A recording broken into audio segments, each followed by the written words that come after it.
Hello, Mindful Millionaire community. I'm Lisa Peterson. Thanks for joining me.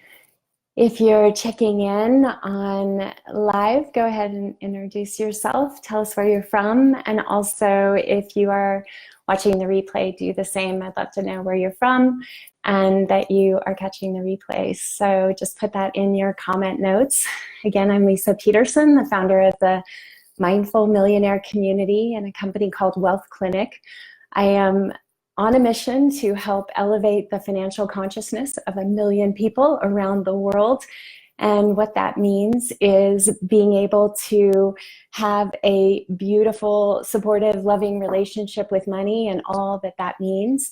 It's about the inner work first and the outer work with our experiences with money second. Hi, Ed. Hi, Marnie. Hi, Gary. So nice to see you. I'm so glad you joined the community. So today is part 2. What I'm trying to do is educate everyone who is new to the community and also those who have been around for a while, just bringing you up to speed about some of the things that I'm working on and how we can improve our relationship with money in some new ways. And you know, as you may know, I have a book coming out with St. Martin's Press in June of next year. And my goal with this community is for me to share what I can, and I'll be sharing some of that today in my conversation with all of you, and being able to give you kind of an understanding of what it is I'm teaching, how it helps people, give you some examples of people that I have worked with and how this work helps them. And the idea of the community, as we come together and we support one another, we're able to feel like this is a safe place to present challenges and difficulties that we're facing in our own life, about decisions, about struggles within that are showing up in patterns with money that we're wanting to break those patterns. That's a lot about what I like to teach about and what's featured in the book. If you have not already watched part 1 of this conversation, then go ahead and watch this now, but go back and watch part 1 because it will give you a better understanding of the model that I've created using the 7 major chakras and how that relates to our relationship with money and the patterns that we've got going on with money. Today, I'll be touching on that a little bit more about, the first video was about scarcity and about how scarcity shows up in the energetic body.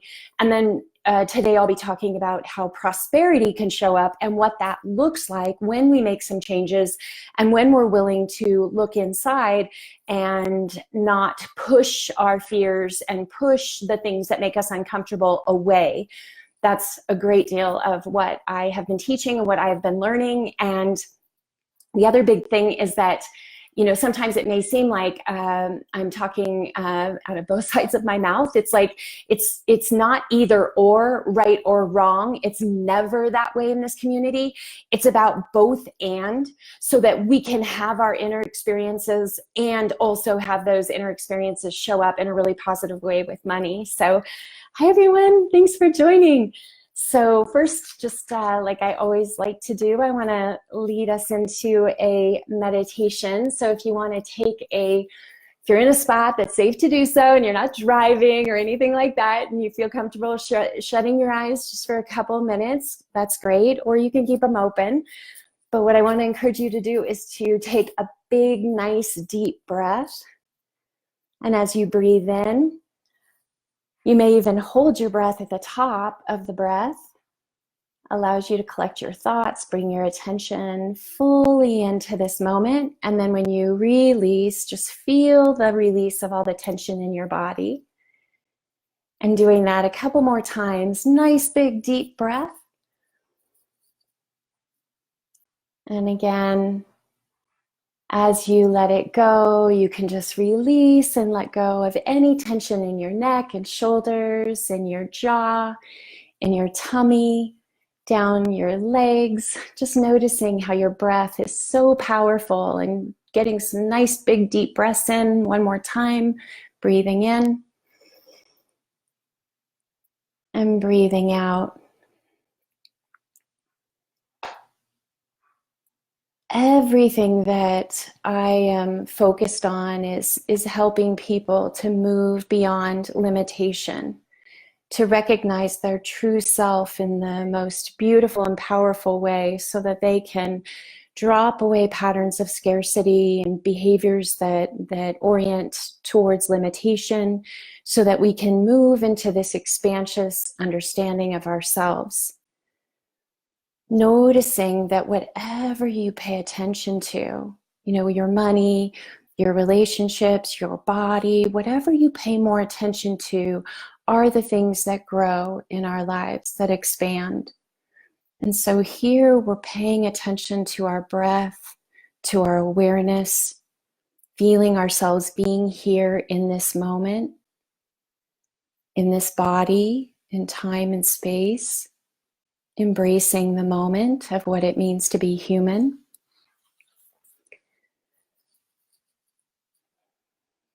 And just noticing the ways that you can heal and grow into your fullest sense of prosperity.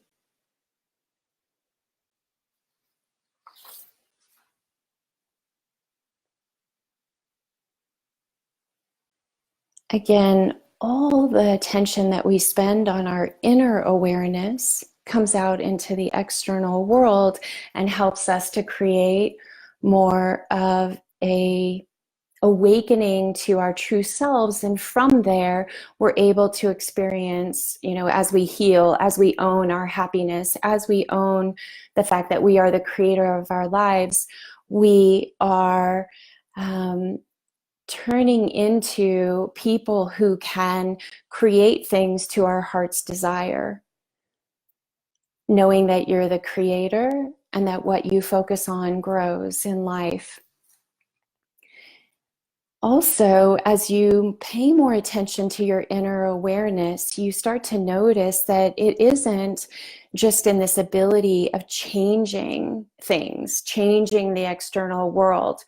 It's about you becoming more fluid and in flow with all of life, embracing yourself and your God consciousness, that you have this ability.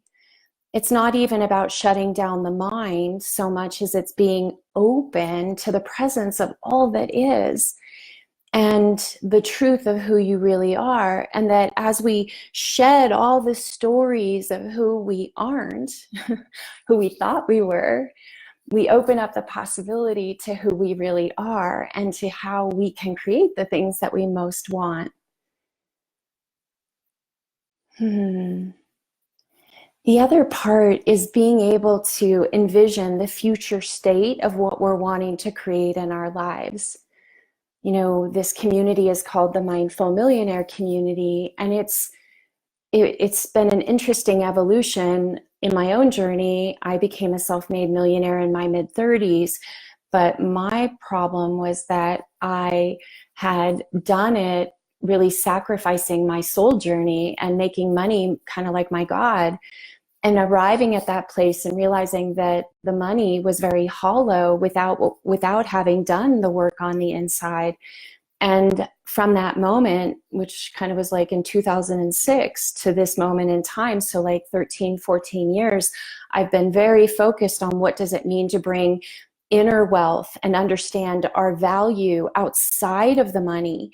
And how can we focus on that first and then have the money be a reflection of the understanding that our value is limitless, that our value is non-negotiable, that our value is true regardless of where we come from, how much money we have, how much education we have. Like our value is, you may call it God-given, but it is limitless. And it cannot be priced according to any of those external features: success, money, wealth, fame, you name it. Like none of those things depend on who and how we ultimately can see ourselves, that our value is beyond all of those things. And what we can do, though, is as we start to drop away any of these ideas of who we are not, and we own and we claim this like divine authority, we realize that we can create from this place of like, I am a millionaire already. You know, I feel like $1,000,000. Whether I have the money or I don't, I am understanding that that's what I'm here for. I'm here to feel that, because let's face it, money comes and money goes. And if your quality of life from the inside experience is dependent on money, there will always be a sense that it is shaky, that the foundation isn't totally rock solid. However, when your value is non-negotiable and you've discovered that, and then you start to create a life from this place of understanding this beauty and this love and this prosperity radiating out from within, then you are able to move through life in the presence of yourself, in the presence without resistance. Like, because what happens is when we think that we have to do something to achieve the happiness, to achieve the value, then we end up often hitting upon resistance after resistance after resistance. And before you know it, we are living our lives in some form of denial. I think that's what we often know better than what I'm talking about here, which is this both and, that I can have inner wealth and understand that truth. And then as it shows up in the world, for each of us, it's going to look very, very differently, because we're the creator of the experience. For some of us, money, and we want to have a lot of it because we have a lot of ideas of how that money can benefit our lives and benefit the lives of others. That's awesome. For others of us, we may realize as we discover our own truth inside that we don't need very much money to have this incredibly robust, beautiful life that's in great flow with all that is. And so we get to decide that. What I've been seeing, you know, with what I'm sharing here and these realizations that I've been having over this past several years as I've dove into this work, and I've paid more attention to where these aspects of scarcity have been kind of holding me back, what I've found is that all of us have these opportunities to break patterns, break free of patterns. And like I was saying the other day, these patterns that I've found can be connected to the chakras, these teachings that go back thousands and thousands of years. But when we start to pay attention to the chakras, so the root, the sacral, the solar plexus, the heart, the throat, the brow, and the crown, as we pay more attention to what's going on in these areas of our energetic body, we start to notice the patterns that aren't serving us. And so a few stories that were coming up as I came into this conversation today, everybody, is, and I chronicle some of these in the book, is many times there are situations where we feel like it's never enough. Like we can't have enough money coming in so that we can save the kind of money that we want to save. And so we end up really struggling and thinking, well, I need to make more money. I need to make more money. And I have found that many times it is not just in making more money, and that if we just focus on the making more money and don't do any of this inner work, we just often find ourselves sort of trying to do things, and then we get burned out, and then we don't end up making the money we thought, or it's not consistent. And then we go out and try it again and again and again, and we wear ourselves out. And all of a sudden we wake up one day and 20 years has passed and we haven't saved very much money. We haven't prepared for our future in the way that we thought. And so by doing this work, and I pulled something up that I wanted to share. It's like one of the stories in the book, so bear with me. Hi, everybody. Go ahead and post questions or comments or anything that's coming up as you listen in, or even your own experiences of doing this work. But let's see, like one very, very simple thing after sort of diving inside and starting to understand the truth of who she really was, one of my clients had been making really good money for several years, but never being able to save it. And through the course of going on her hero's journey and going through some pretty rough situations in her own personal life, combined with looking inside and doing these meditations that I've created for years. I have people that have done these meditations, these chakra meditations, day after day for years and years. And what they start to notice is the things that aren't their truth come out in the process. And so one of the things was a realization that all of her life she had thought of herself as not being a saver. And part of the reason that had happened was she had, like all of us, we have parents, and one parent was a really big spender. And then the other parent was someone who didn't want to spend money on anything, to the point where she felt growing up that there was this severe sense of deprivation, where her mom would make choices about buying canned food instead of fresh food. And I've seen this many times before, where there was such scarcity in the home and such fear about spending any kind of money, in direct contrast to another parent who was spending a lot of money, that she was afraid of. She got to the point where when she was an adult, she was afraid to spend money, she was afraid to save money, because she didn't want to be doing the same thing that her mom had done, which was be someone who just was really tight-fisted and deprivation oriented. And in the course of realizing the stories of like how her parents had been behaving growing up, and noticing what she had taken on and the pressure she was putting on herself to be a certain way, and start to drop those away, a very simple teaching that came in through one of my classes was this idea that many of us have gotten so used to not considering ourselves as savers that it's part of our programming. So she was like, I'm not a saver, I'm not a saver, I'm not a saver. And in one of the classes, I remember we were talking about the ability to even put, a quarter in a jar that's like a savings jar, and do that every single day. And all of a sudden you could call yourself a saver. Not that that's the only thing that was done, but it was like, that was a turning point. Like, oh my gosh, if I'm not saving, of course I'm going to not think I'm a saver. Of course I'm not going to think I'm capable of saving. And within a very short amount of time, she started realizing that there was money that could be moved into a savings account, and a little bit more and a little bit more, until that started to become a habit. And the more that habit took on for her, the more she felt empowered to save more money and to find places where there were opportunities she runs a business, and she started seeing pockets of opportunity to actually increase the profitability of the business, so that she had even more to save. And the next thing she knew, she was buying a house in Truckee, and a very expensive market. And she was like, all because of changing the way that I was thinking about who I am and what I could do differently with my money going forward.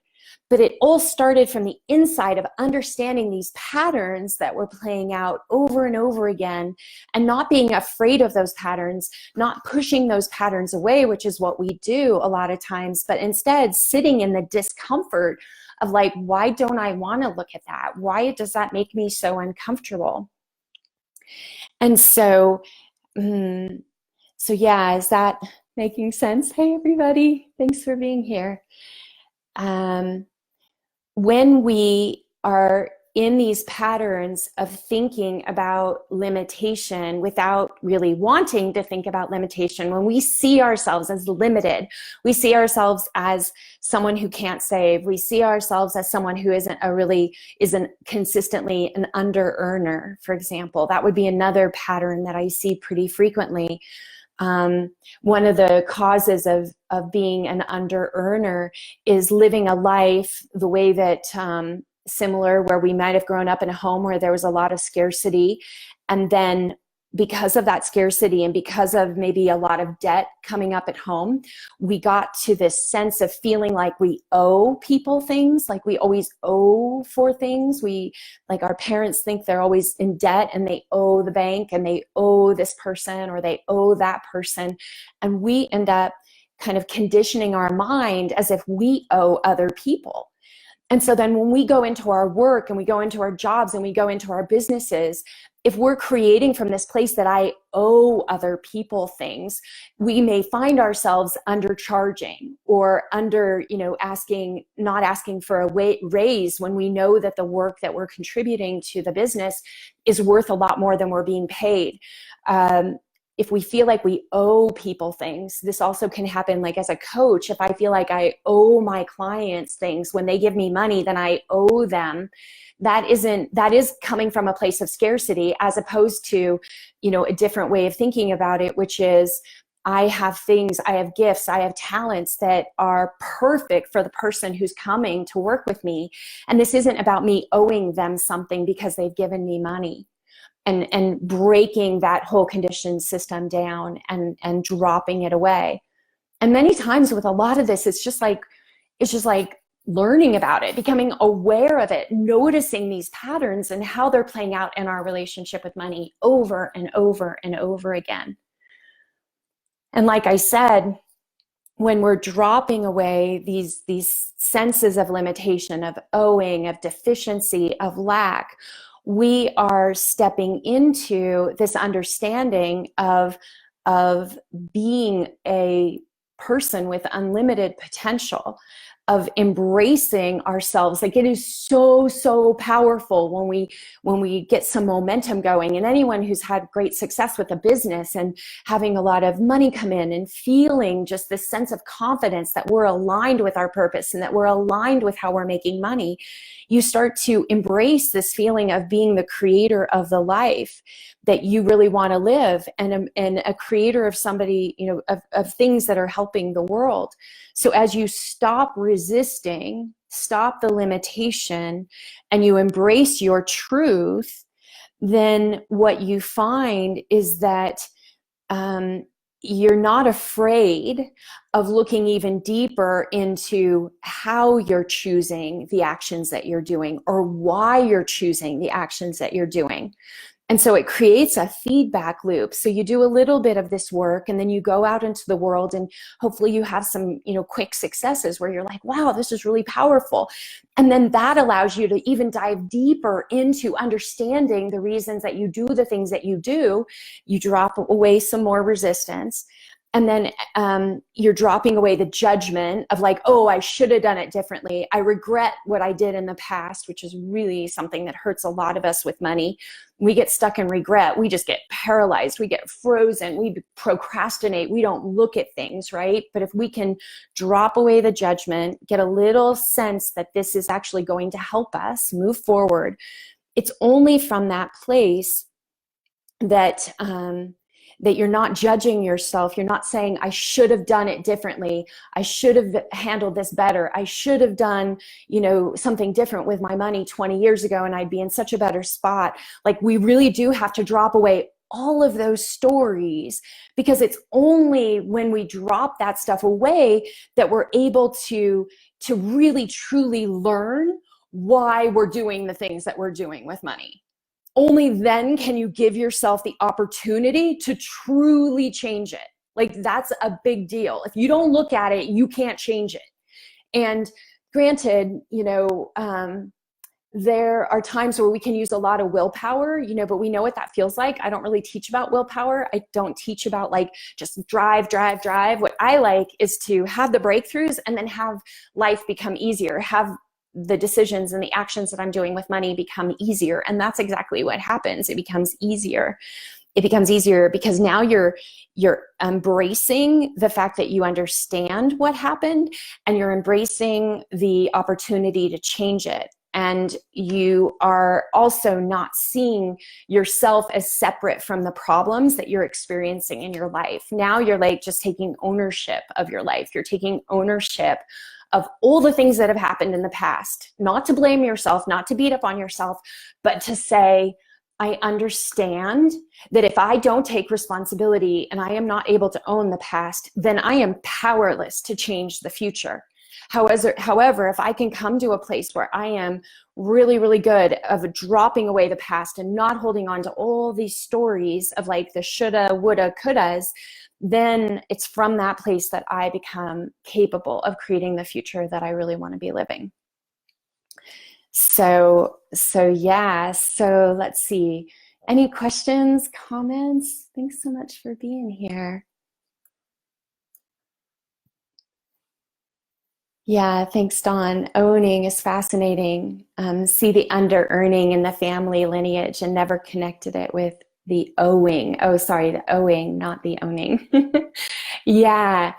Owing things to people. Like, yeah, it's a big deal. I mean, and it affects the way that we price, it affects the way that we hold space, because you can even imagine if you're running a business and you feel like you owe people things, you're always just kind of running around trying to take care of all the problems, solve everybody else's stuff. It's quite exhausting. Um, but you can imagine, I mean, I think that a lot of us would like to be doing things differently with our money. And what I'm saying is that when you pay closer attention to the inner experiences with money, you know, part of the reason I teach what I teach, next Tuesday, Deanna and I are hosting an event Tuesday morning. Deanna's a longtime client of mine. She is a mindful eating specialist as well as a stress management coach. And we're gonna encourage folks to come and join us and to bring a statement, bring a mortgage statement, bring a credit card bill, bring a payment, you know, for something, healthcare payment. If you're self-employed, those healthcare payments these days are pretty high. So bring something that represents money to you. You might even bring dollar bills to the session. And what we're going to be doing is walking you through some somatic practices where you can sit with the experience of how you feel about money. Like, what's happening inside your body? What is the tendencies? Are you resisting? And how can you sit with it and notice that a lot of the fear, right, is false evidence appearing real because we haven't examined it, because we haven't become mindful of these fears. We push them away and go about our lives and go about doing the same thing over and over again that brings us the same results. We're not able to question the results and create new behaviors. But when we can look fear in the face and feel it and notice it and start to be more somatically present to our body experiences, we gain power, like tremendous power, to change our lives and to change our money. Because no longer do we push things away just because they make us uncomfortable. Now we're able to notice, oh, this is what happens in my body. When this happens, if I can become familiar with this, then I can stay present to it. And maybe I can be more cognizant of behaviors that I engage in that aren't helpful. Maybe I can make some better decisions for my long-term success by being present. So we're going to be talking about that next Tuesday morning, and I'll put a link to join us for that. You have to register because it's going to be an interactive discussion on Zoom. And really the idea with all of these sessions was really to give you a sense of, like, what's this conversation all about? What's going on that's different here than what you're going to find, you know, in the financial services business or maybe with other coaches? I think a lot of us are having these conversations, but just to be clear, I think that having worked in financial services for 25 years, the problem is that the business and the advising and all of that is built with the assumption that you have a healthy relationship with money and that you're going to make these, you know, fabulous decisions again and again. And what I've found in my research, having worked in financial services and then dove in for the past 10 years to this kind of inner experience of money, I found that's far from the truth, that most people have issues around money that they're not paying attention to. And if they could become more familiar with them and be able to drop away these stories that they're telling themselves, not only do they change positively their relationship with money, they positively change the relationship they have with themselves. They positively change the relationship they have with family, in their closest relationships. They positively change their the health of their bodies. Like, all of these areas get affected, and money is such a critical part of the lives that we live that it is just, you know, it makes sense that it affects all these different areas of our lives. So yeah, any questions or comments?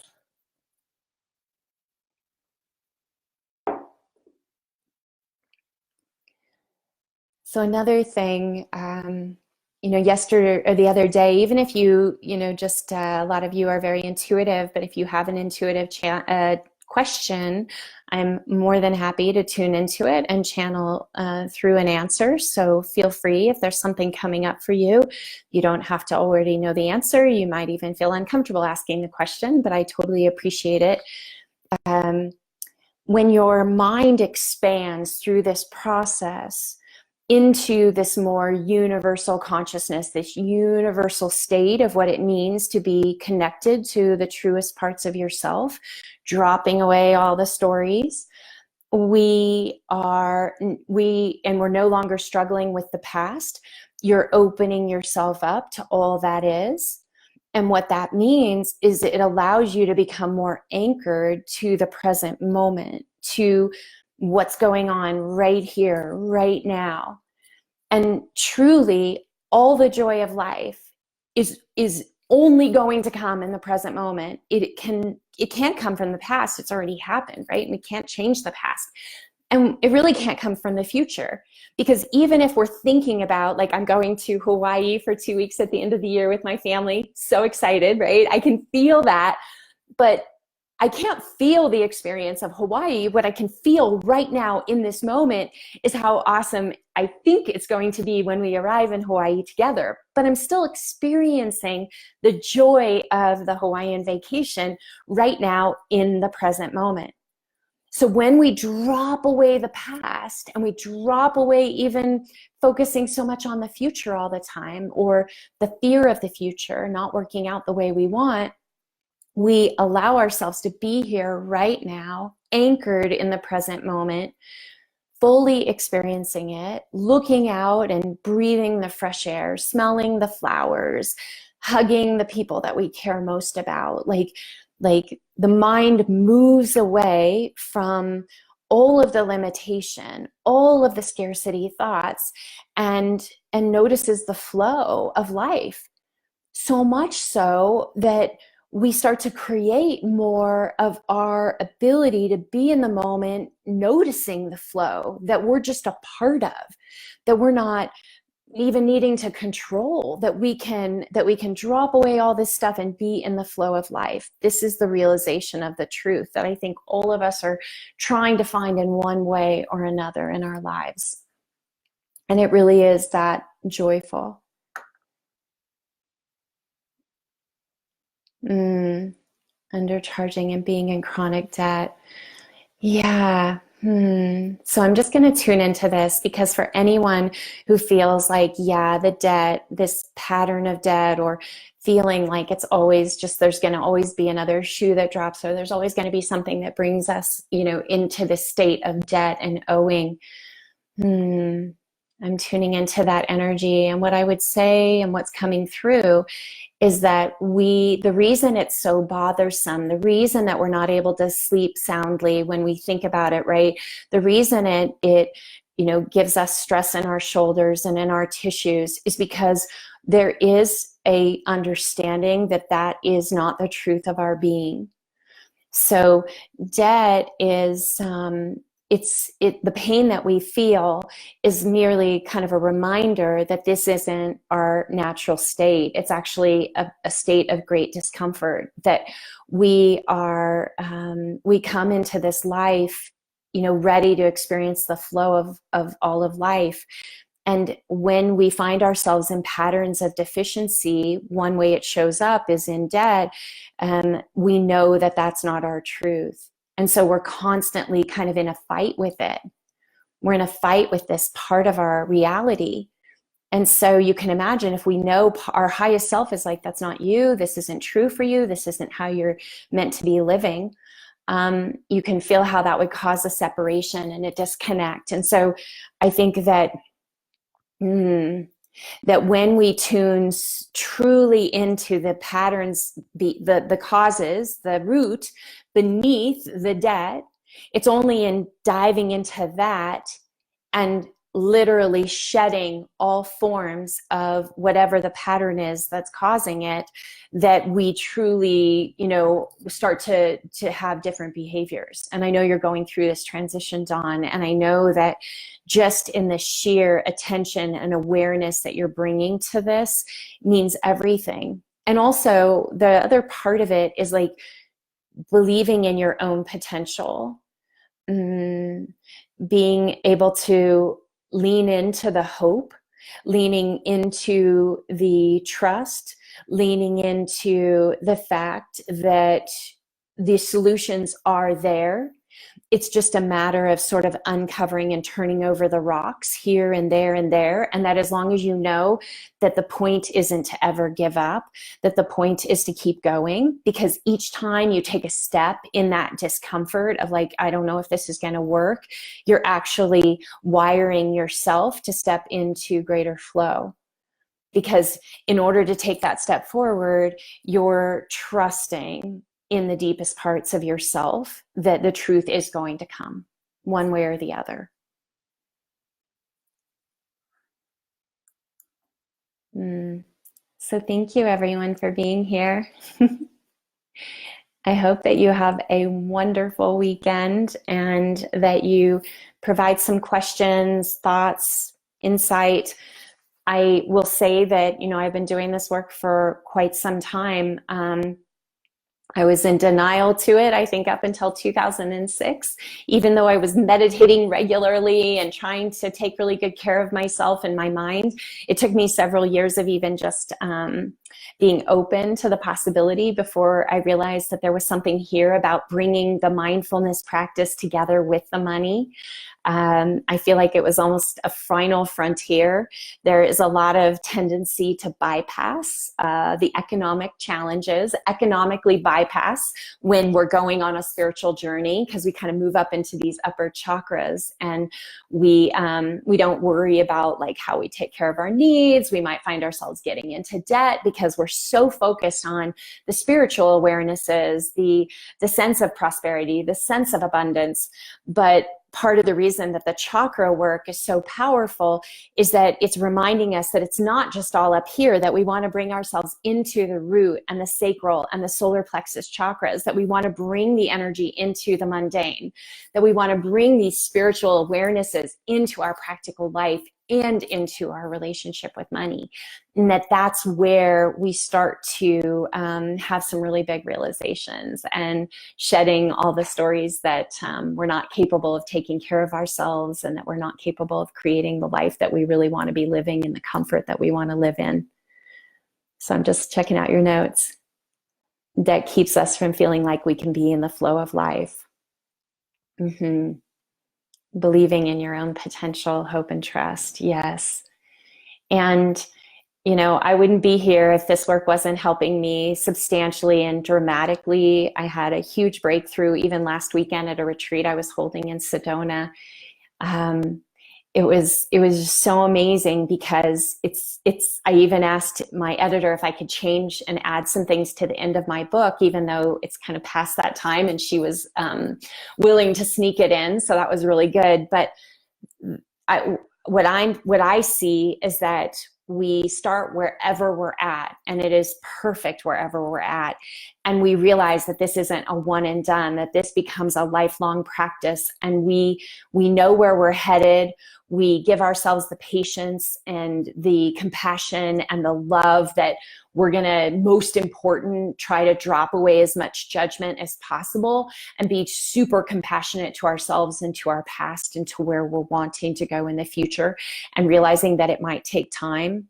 And that in our instantaneous, world of craving, like instant results, that the mind, might not like that. But the cool thing is that the realizations keep coming the more you do it.